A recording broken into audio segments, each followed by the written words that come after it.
अमेरिकी राष्ट्रपति Donald Trump reciprocal tariff लागू करने वाले हैं। ट्रंप का मानना है कि भारत, चीन, कनाडा, मैक्सिको समेत कई देश अमेरिका पर ज्यादा टैक्स लगाते हैं, इसलिए हम उन पर ज्यादा टैरिफ लगाएंगे। अगर अमेरिका ने आयात शुल्क बढ़ाया तो टैरिफ का सीधा असर भारत पर होगा और अमेरिकी टैक्स की वजह से उसे करीब 26,000 करोड़ का नुकसान होगा। भारतीय निर्यात पर 8% डिफरेंशियल टैरिफ और डॉलर के मुकाबले रुपए में 4% एक्सचेंज रेट डिप्रिसिएशन के अनुमान के परिणाम स्वरूप करेंसी में उतार चढ़ाव को एडजस्ट करते हुए $4 बिलियन का शुद्ध निर्यात प्रभाव देखने को मिलेगा। केयर एज रेटिंग्स की नई रिपोर्ट के मुताबिक इससे भारत को प्रत्यक्ष रूप से $3.1 बिलियन का नुकसान होने का अनुमान है, जो भारतीय मुद्रा में ये राशि करीब 26,000 करोड़ रुपए है। ऐसे में कई सवाल उठते हैं। क्या भारतीय अर्थव्यवस्था पर संकट के बादल मंडरा रहे हैं? क्या दोनों देशों के बीच ट्रेड वॉर का खतरा बढ़ गया है? क्या भारत देगा जवाबी टैरिफ का झटका? हम इसी मुद्दे पर खास मेहमानों के साथ करेंगे चर्चा और इन्हीं सवालों के जवाब तलाशेंगे। लेकिन पहले आप समझिए कि किस तरह से ये टैरिफ वॉर शुरू होने वाला है, रेसिप्रोकल टैरिफ, और इसके बाद पूरी दुनिया में उथल पुथल मच सकती है। हमारे साथ दो खास मेहमान हैं। डॉक्टर शरद कोहली हैं, अर्थशास्त्री। संजीव श्रीवास्तव हैं, विदेश मामलों के जानकार। डॉक्टर शरद जी, चंद घंटों का इंतजार या चंद पलों का इंतजार हम कह सकते हैं, अब वो तारीख आ गई है, लेकिन असर हम जो गुणा भाग करके हमने जो बताया है 26,000 करोड़, क्या आप इससे सहमत हैं और इसका डायरेक्ट असर कैसे आप देखते हैं आम आदमी पर, आम लोगों की जेब पर? नमस्कार सुमित, इंडिया डेली लाइव के सभी दर्शकों को मेरा अभिनंदन। और आपकी जो रिसर्च है उसमें मैं उसकी प्रशंसा करता हूं, परंतु अभी मैं समझता हूं किसी भी आंकड़े पर कोई अंदाजा लगाना थोड़ा सा जल्दबाजी होगा, क्योंकि जो जिसकी अनाउंसमेंट आज रात को, यानी कि हमारी कल सुबह या आज देर रात को होनी है, वो अनाउंसमेंट अभी ये नहीं हम कह सकते कि किस प्रकार की होगी। क्या वो एवरेज टैरिफ लगाएंगे, क्या वो आइटम बाय आइटम टैरिफ लगाएंगे, क्या वो सेक्टर बाय सेक्टर टैरिफ लगाएंगे, क्या वो जो भारत की तरफ उन्होंने थोड़ा सा सॉफ्ट स्टांस की जिक्र किया है वो लगाएंगे, क्या हम उस पर यकीन करें जो उन्होंने अभी एक रिपोर्ट कल निकल के आई है जिसमें भारत के बारे में काफी अच्छी टिप्पणी नहीं करी है उन्होंने, हालांकि उस रिपोर्ट का डेटा पुराना है। क्या वो उस रिपोर्ट के अनुसार चलेंगे? तो देखिए, ट्रंप साहब के बारे में कहा जाता है कि थोड़े से अनप्रिडिक्टेबल है। मैं उनका बहुत सम्मान करता हूं, पर थोड़े से अनप्रिडिक्टेबल है, उनके लिए कुछ भी कहा जाना मुश्किल है। क्या वो थोड़ा से सॉफ्ट हो जाएंगे पूरे दुनिया की प्रति? ये भी उन्होंने इशारा किया कि हो सकता है इतना हार्श ना हो। तो मुझे लगता है अभी किसी भी अंदाजे पे पहुंचना, किसी भी उस पे पहुंचना, देखिए 9 लाख करोड़ का टोटल हमारा बायलेटरल ट्रेड है अमेरिका के साथ। 6 लाख करोड़ का लगभग हम एक्सपोर्ट करते हैं, 3 लाख करोड़ के आसपास का हम इंपोर्ट करते हैं। अब भारतीय तरफ से एक बहुत अच्छी पहल हुई है प्रधानमंत्री मोदी के नेतृत्व में, और उसके बाद हमारे दो माननीय मंत्री श्री पीयूष गोयल जी जो कि कॉमर्स मिनिस्ट्री देखते हैं, और श्री एस जयशंकर जी जो कि मिनिस्ट्री ऑफ एक्सटर्नल अफेयर्स देखते हैं, बहुत इन्होंने प्रयास किए हैं। और ध्यान देने वाली बात यह है कि बाकी के देशों ने इस प्रकार के प्रयास नहीं किए हैं, भारत की तरफ से भरसक प्रयास हुआ है। तो मुझे लगता है इन प्रयासों का नतीजा कुछ ना कुछ भारत के फेवर में आएगा, और अंत में इसका भारत को लाभ होने वाला है, क्योंकि जिन देशों ने प्रयास नहीं किए हैं और उनके भेजे जाने वाले सामान पे अगर टैरिफ लग जाता है तो इसका फायदा सीधा सीधा भारत को होगा। क्योंकि हमें ये नहीं भूलना चाहिए सुमित, बहुत जरूरी बात जो नहीं भूलनी चाहिए, कि अमेरिका मैन्युफैक्चरिंग के लिए नहीं जाना जाता है। अमेरिका में सामान को बनाना, फैक्ट्रियां लगाना आसान काम नहीं है। वहां पर स्किल्ड लेबर, साधारण लेबर भी बहुत महंगी है, स्किल्ड लेबर तो बात की बात है। कॉस्ट ऑफ कैपिटल हाई है, कॉस्ट ऑफ लैंड हाई है। तो ट्रंप साहब चाहते तो हैं कि भाई ये सारे के सारे इन्वेस्टमेंट्स हमारे यहाँ आए, हमारे यहाँ फैक्ट्रियां लगे, हमारे यहाँ नौकरियां हो, बाहर से हम सामान ना मंगाएं। पर उनकी ये मंशा अच्छी हो सकती है, पर ये बहुत ज्यादा प्रैक्टिकल नहीं नजर आती, क्योंकि अमेरिका में अगर फैक्ट्रियां लगती होती, सुमित बहुत जरूरी बात कहने जा रहा हूं, तो अमेरिका को इतनी भारी मात्रा में इंपोर्ट पर निर्भर नहीं रहना पड़ता। आप देखिए, मैक्सिको, कनाडा और चाइना का करें तो उनका करीब 60-70% इंपोर्ट तो इन्हीं 3 देशों से हो जाता है। बाकी लगभग 200 ऐसे देश, टेरिटरीज और रीजनल एसोसिएशंस हैं जहां से अमेरिका आयात करता है। तो अगर उन्होंने यूनिफॉर्मली सब पे लगा दिया तो मुझे लगता है चारों तरफ अमेरिका को ज्यादा नुकसान होगा, बाकी की दुनिया को नुकसान तो बाद की बात है। पहले अमेरिका खुद सफर करेगा। अमेरिका में महंगाई इस प्रकार बढ़ जाएगी कि वहां पर हाहाकार मच जाएगा। अब ये सामान जब वहां पर महंगी, और उन्होंने ये भी कहा है कि जब ये अनाउंसमेंट करूंगा उसी समय ये लागू हो जाएंगे। इसका मतलब आज रात कल के बाद जो भी वहां सामान अमेरिका में लैंड करेगा, शिप से हो या हवाई जहाज से हो, जैसे भी हो, उस पर टैरिफ भारी लगने शुरू हो जाएंगे। इसका अर्थ ये निकाला, मैंने कैलकुलेट किया था कि लगभग 2 से 3 हफ्तों में ये सामान अमेरिकी जनता के घरों में पहुंचने लगेगा। तो क्या अमेरिकी जनता उस सामान की महंगाई बर्दाश्त करने को तैयार है? क्योंकि रातों रात तो फैक्ट्री लग नहीं सकती है। हालांकि ट्रंप साहब ने कहा है कि एक ट्रांजिशनल फेज है। मुझे लगता है अमेरिका में महंगाई इस प्रकार बढ़ेगी कि अमेरिका का मंदी में जाने का खतरा है। और अगर अमेरिका मंदी में जाता है तो पूरे के पूरे कहा जाता है कि अमेरिका छींक मारता है और जुकाम बाकी की दुनिया को लग जाता है, क्योंकि सबसे बड़ी अर्थव्यवस्था है। तो मुझे लगता है अमेरिका कतई अफोर्ड नहीं कर सकता। खैर, दुनिया की बात तो दुनिया जाने और ट्रंप साहब जाने, हम भारत की बात पहले रखते हैं। मुझे लगता है भारत को इससे लाभ होगा। भारतीयों को बिल्कुल घबराने की जरूरत नहीं है। आपने जो आंकड़े निकाले हैं सुमित जी, जो आपने 26,000 करोड़ का आंकड़ा निकाला है, मैं उस आंकड़े का सम्मान करता हूं। हमारा एक्सपोर्ट बहुत बड़ा है, $800 बिलियन का इस समय हमारा टोटल दुनिया भर को एक्सपोर्ट है। एक कहावत होती है कि और भी तो गम है जमाने में। खाली अमेरिका नहीं है डील करने के लिए, हमारे पास यूरोपियन यूनियन है, हमारे पास मिडिल ईस्ट है, हमारे पास साउथ ईस्ट एशिया है, हमारे पास बहुत बड़ी दुनिया पड़ी है और भारतीय सामान की मांग बढ़ने वाली है। सिर्फ एक जगह हम अमेरिका के साथ कॉम्प्रोमाइज मुझे लग रहा है नेगोशिएशन में नहीं कर पाएंगे, वो है अमेरिका ने, प्रेसिडेंट ट्रंप ने हमारे कृषि प्रोडक्ट्स के भी टिप्पणी करी कि हमारे यहां से, यानी कि अमेरिका से भारत जब कृषि प्रोडक्ट्स आते हैं तो भारत उस पर 100% टैरिफ लगाता है। और क्यों ना लगाए, भारत एक कृषि प्रधान अर्थव्यवस्था है। 60 से 70% हमारी आज भी आबादी कृषि पर प्रत्यक्ष या अप्रत्यक्ष रूप से निर्भर रहती है। जी, हम अगर वहां से पिस्ते और कॉटन और समझिए गेहूं चावल मंगाना शुरू कर देंगे हाँ, तो भारत में तो छोटे छोटे किसान हैं, उनकी क्या हालत होगी नहीं, आप लेकिन समझ जो सकते हैं। आप कह रहे हैं अमेरिका के लिए इंस्टेंट, वही तुरंत हमें भी तो ऐसा नहीं है कि तुरंत खरीदार कोई और मिल जाए। हमारे प्रोडक्ट के लिए भी तो मार्केट ढूंढने में थोड़ा बहुत वक्त लगेगा, तो देखिए उसका असर देखिए तो होगा।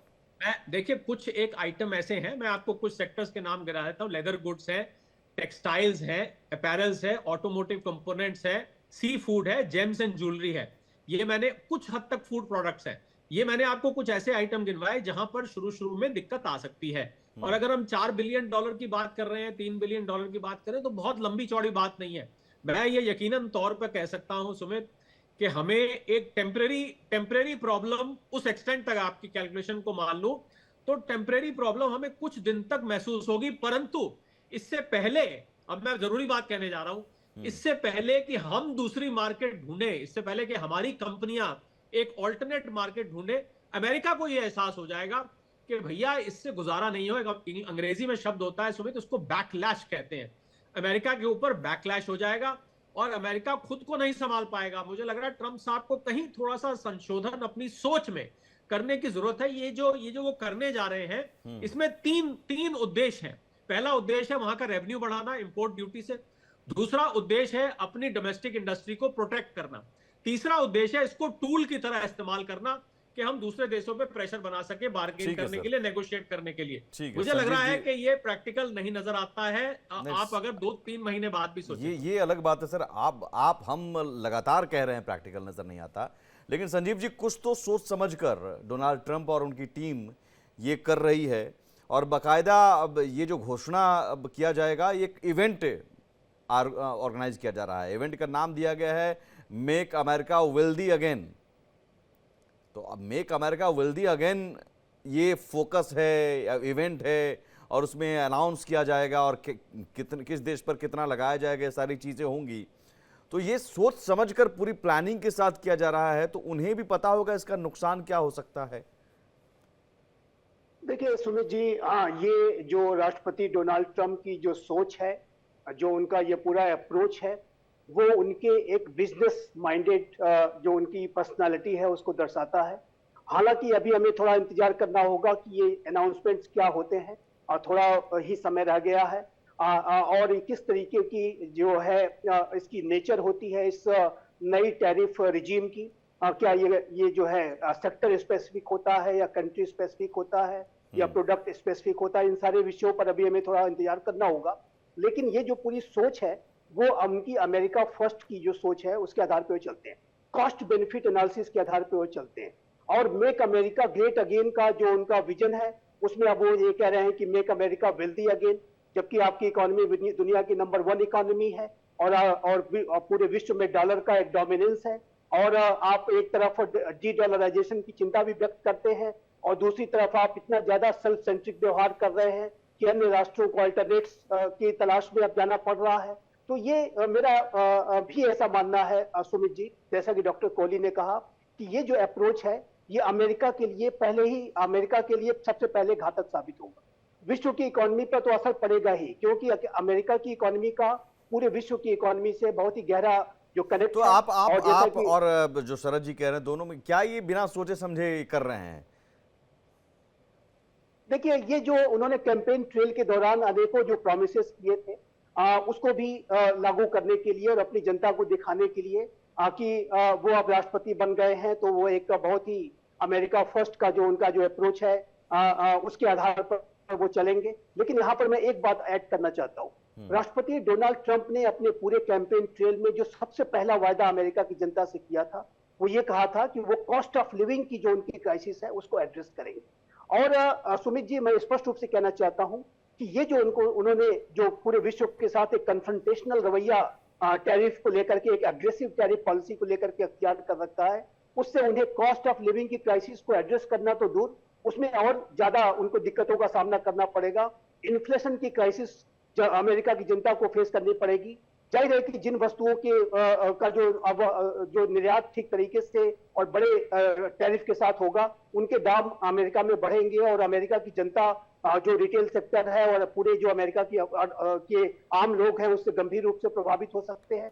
और ये जो अमेरिका के जो कॉस्ट ऑफ लिविंग की क्राइसिस को और अधिक बिगाड़ने का ही कार्य करेगा, न कि उसे एड्रेस करने का कार्य करेगा, न उसमें सुधार लाने का कार्य करेगा। तो डोनाल्ड ट्रंप, मेरा भी मानना है कि वो एक बिजनेसमैन है और एक बात जब उन्होंने अब देखना होगा कि क्या वो किस तरीके की रेसिप्रोकल टैरिफ लगाते हैं, लेकिन यदि उन्होंने जैसा कहा है उसी अनुसार वो चलेंगे तो मेरा भी मानना है कि कुछ ही दिनों में उनका जब इसको बैकलैश जिसका होगा, जब इसको रियलाइजेशन होगा कि अंतर्राष्ट्रीय समुदाय न सिर्फ रेसिप्रोकल हो रहा है बल्कि रिटेलिएट भी कर रहा है और अमेरिका की जनता को इसका नुकसान हो रहा है, तो वो यू टर्न करने से भी नहीं चूकेंगे, क्योंकि वो बिजनेसमैन है और बिजनेसमैन को जैसे ही एहसास होगा कि डोनाल्ड ट्रंप को एज ए नहीं, लेकिन प्रचार जैसे संजीव जी किया जा रहा है कि इट्स लिबरेशन डे, ये आज़ादी है और पूरी दुनिया का गुल्लक अमेरिका बना रहा, लेकिन अब हम आज़ाद हो रहे हैं, तो इस तरह से मतलब जो परसेप्शन क्रिएट किया जा रहा है वो एक अलग है। हम आप जिन चीज़ों की चर्चा कर रहे हैं, मुझे बिल्कुल ऐसा लगता नहीं कि इन चीज़ों को लेकर वहाँ डोनाल्ड ट्रंप या उनकी टीम समझ नहीं पा रही होगी कि भाई क्या हो सकता है, या फिर ये हो सकता है कुछ प्लान बी है, कुछ वहाँ के लोगों को कुछ पैकेज दें, कुछ सब्सिडी दें, कुछ टैक्स में छूट दे दें, क्या ये भी हो सकता है, राहत दे दें?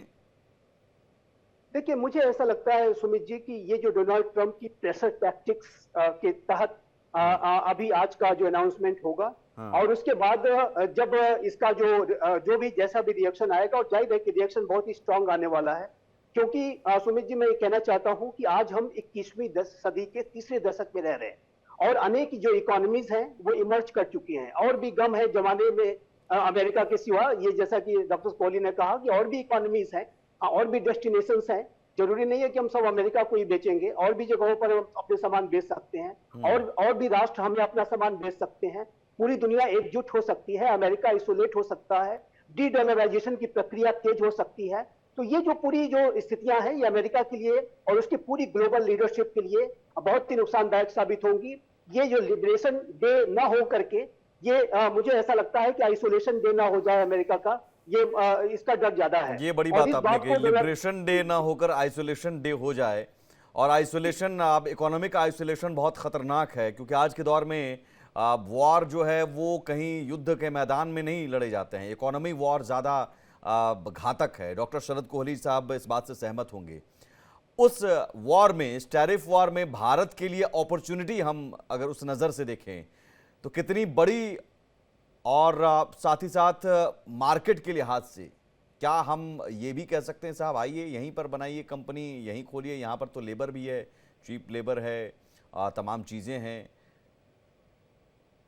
देखिए सुमित, हर देश को अपनी स्ट्रेंथ और वीकनेस, यानी कि अपनी मजबूत पॉइंट्स और अपने कमजोर पॉइंट्स पता होते हैं, और आज अमेरिकी अर्थव्यवस्था अगर बड़ी बनी है तो इसलिए बनी है कि उसको जो सामान सस्ता मिलता है, चाइना से मिलता है, भारत से मिलता है, यूरोप से मिलता है, जहां से भी मिलता है, वो वहां से मंगा लेता है और मंगा के अमेरिकी जनता को दे देता है। कोविड के बाद से अमेरिका बहुत परेशान हुआ महंगाई से, रशिया यूक्रेन के युद्ध के बाद और ज्यादा परेशान हुआ। और आपको याद होगा कि कोविड के बाद अमेरिका ने $1400 या उससे भी ज्यादा हेलीकॉप्टर मनी लोगों के बैंक अकाउंट में डाला था, जिसकी वजह से महंगाई वहां बेकाबू हो गई। अभी संजीव ने बहुत अच्छी बात करी कि ये आइसोलेशन डे ना बन जाए लिबरेशन डे की। मैं एक और इसमें फ्रेज जोड़ देता हूं कि मेक अमेरिका ग्रेट अगेन की जगह ये मेक अमेरिका एक्सपेंसिव अगेन ना बन जाए। मेक अमेरिका एक्सपेंसिव अगेन, यानी कि वो और महंगा ना हो जाए, अमेरिका पहले ही बहुत महंगा है। तो मुझे लग रहा है कि जहां तक बात भारत का आपने सवाल पूछा, भारत को जैसा कि मैंने पहले कहा, मैं उसको दोहराना चाहूंगा, कुछ समय के लिए सुमित, अभी तो चुनाव पे डिपेंड करेगा कि ये लेटरल लगती हैं या किस तरीके से लगती हैं, यानी कि आइटम बाय आइटम लगाते हैं, एवरेज लगाते हैं। देखिए, हम अमेरिका से जो एवरेज टैरिफ हमारे यहाँ लगता है, मैं आपको बहुत इंटरेस्टिंग आंकड़ा दे रहा हूं, जो जितना भी सामान अमेरिका से आता है सब लगा लें हम, उसमें अल्कोहल भी आ गया, सब कुछ आ गया, जो भी हम मंगाते हैं, जो 3 लाख करोड़ का हम मंगा रहे हैं, उस पर जो एवरेज टैरिफ लगता है लगभग 17% के आसपास लगता है। जो हमारे यहां से वहां सामान जाता है उसका एवरेज निकाल लें, जो हम 6 लाख करोड़ का वहां सामान भेजते हैं। ऐसा नहीं है कि हम सब चीजों पे 100% लगाते हैं, सारे सामान का लगा लें तो वो करीब 6-7% लगाते हैं, औसतन करीब 10% का फर्क है। मैंने ये आंकड़ा सब गहराई में जाके एक एक आइटम को रख के मैं और मेरी टीम ने इसको निकाला है। करीब करीब एवरेज 10% का फर्क है। ऐसा उन्होंने हार्ली डेविडसन का बात करा, एग्रीकल्चर प्रोडक्ट्स की बात करी, गाड़ियों की बात करी, उन्होंने सिर्फ वही आइटम का नाम लिया है जब जब भारत को हाई टैरिफिंग नेशन बोला है सुमित, जिन आइटम पे सबसे ज्यादा लगता है। वैसे तो अमेरिका में भी कुछ आइटम है जिन पे बहुत ज्यादा लगता है। तो कुल मिलाके पर मैं जिस चीज का जिक्र कर रहा था सुमित, वो ये है कि भारत ने इस घोषणा के बाद भरसक प्रयास किए हैं। बाकी देशों के साथ ट्रंप साहब की फोन पे बातचीत हुई है, ऐसा नहीं है कि नहीं हुई। बहुत सारे देशों ने, कंबोडिया ने तो यहां तक कह दिया कि भैया जो आप कहते हो हम लगा देते हैं, हमारे ऊपर ये मत लगाओ। तो फोन से बात हुई है। पर भारत ने अभी ब्रेंडन लिंच, वहां के जो यूएस डिप्टी ट्रेड रिप्रेजेंटेटिव है, वो 26 से 29 तारीख तक भारत में थे, मार्च में, और उन्होंने भरसक बातचीत करी, एक एक आइटम की लिस्ट लेके बैठे गए। उन्होंने कहा मैं व्हाइट हाउस जाऊंगा, मैं जाकर दोबारा डिस्कस करूंगा, हम पूरी कोशिश करेंगे कि जिन आइटम पे भारत को रियायत दी जा सके। तो मुझे नहीं लगता है सुमित, मैं पूरे यकीन के साथ ये कह रहा हूं, मुझे नहीं लगता भारत के ऊपर बहुत ज्यादा इसका असर होगा। जिन सेक्टर्स का मैंने अभी पहले अपने वक्तव्य में नाम लिया था जी, उन सेक्टर्स की कुछ कंपनीज, हम ये भी ध्यान रखें कि इस सेक्टर की, ये नहीं कि हर कंपनी अमेरिका में माल बेचती है, ऐसा नहीं है। मैं ऑटोमोटिव का उदाहरण ले लीजिए, टाटा मोटर्स है, आयशर मोटर्स है, मदरसन सुमी है जो कंपोनेंट बनाती है, सोना बीएलडब्ल्यू है। तो ये कुछ कंपनीज हैं जो वहां पर सामान ज्यादा बेचती है। सिर्फ उन कंपनीज पर कुछ हद तक असर होगा, वो भी कुछ समय तक होगा। क्योंकि ये बात पक्की है सुमित कि अमेरिका का गुजारा कैसे चलेगा। अमेरिका अगर इस प्रकार लगाएगा उनका गुजारा नहीं चलेगा। ये बात संजीव भी मेरी इस बात से, और जितने भी दुनिया भर में एक्सपर्ट्स हैं, मेरी विदेशों में भी बहुत लोगों से बात हुई, उन्होंने सबने इस बात पे सहमति जताई। संजीव जी, आप आखिरी सवाल, और ये बहुत शॉर्ट पे चाहूंगा क्योंकि वक्त कम है। इकोनॉमी से अलग हम इस टैरिफ वॉर का असर, इस रेसिप्रोकल टैरिफ का असर क्या जियोपॉलिटिकल सिचुएशन पर भी देख सकते हैं? कि साहब देखिए, नया अलाइनमेंट हम देख सकते हैं। बहुत सारे लोग, हो सकता है जापान जो भरोसेमंद साझेदार था, हो सकता है चाइना के पास चला जाए। तो ये न्यू अलाइनमेंट भी हम देख सकते हैं, जैसा कि आपने कहा आइसोलेट हो जाएगा अमेरिका। जी, यदि ये अमेरिका के राष्ट्रपति का आज बहुत ही एग्रेसिव रेसिप्रोकल टैरिफ का अनाउंसमेंट होता है, तो ये नए अलाइनमेंट्स को भी जन्म दे सकता है। अनेकों राष्ट्र जो है अब ग्रुपिंग्स में आकर के अमेरिका के साथ एक कन्फ्रंटेशनल जो रुख है, एक रिटेलिएटरी जो रुख है, वो अख्तियार कर सकते हैं। और इकोनॉमी जो है वो की रोल प्ले करती है। और आज के समय में तो एक ग्लोबलाइज्ड वर्ल्ड है, ग्लोबल विलेज में हम रह रहे हैं, इंटरकनेक्टेड वर्ल्ड में हम रह रहे हैं। ऐसे में अगर कोई राष्ट्र जो कि दुनिया की नंबर 1 इकोनॉमी है, वो इतना सेल्फ सेंट्रिक व्यवहार करेगा और इतना एग्रेसिव व्यवहार करेगा, तो जाहिर है कि ये रीअलाइनमेंट्स को जन्म देगा। और ये अमेरिका की जो पूरी ग्लोबल लीडरशिप है, जो उसकी पूरी ग्लोबल हेजेमोनी अभी तक रही है, और अमेरिका को पूरे विश्व में जो मान्यता रही है, उसके ऊपर बहुत ही नकारात्मक असर डालेगा और अमेरिका के लिए सबसे ज्यादा घातक साबित होगा। ये मैं स्पष्ट रूप से देखता हूँ। और इसी वजह से मेरा ऐसा मानना है सुमित जी, कि डोनाल्ड ट्रंप को जब इस बात का एहसास होगा कि वो कितनी बड़ी गलती इस तरीके की एग्रेसिव पॉलिसी को अख्तियार करके कर रहे हैं, अपने एलाइज और पार्टनर्स को और फ्रेंड्स को वो नाराज कर रहे हैं, तो ऐसे में अमेरिका के राष्ट्रपति जो है किसी भी तरीके का यू टर्न करने से भी नहीं चूकेंगे। यानी इस ये बात की बहुत मुझे ज्यादा संभावना तात्कालिक दिखाई होगा, देती है। ये बहुत तात्कालिक होगा, वो जो कहते हैं गुब्बारा तो उस तरह से फटेगा। फिलहाल देखते हैं, अब से कुछ देर बाद करीब रात के 1:30 बजे भारतीय समय के मुताबिक, चूंकि वहाँ शाम 4 बज रहा होगा, उस समय अनाउंस करेंगे। तो रात के 1:30 बजे वो बम कैसा होता है, टैरिफ बम फुस हो जाता है या बड़ा बम है, ये देखना पड़ेगा। बहुत शुक्रिया डॉक्टर शरद कोहली साहब, संजय श्रीवास्तव जी इस चर्चा में हमारे साथ जुड़ने के लिए।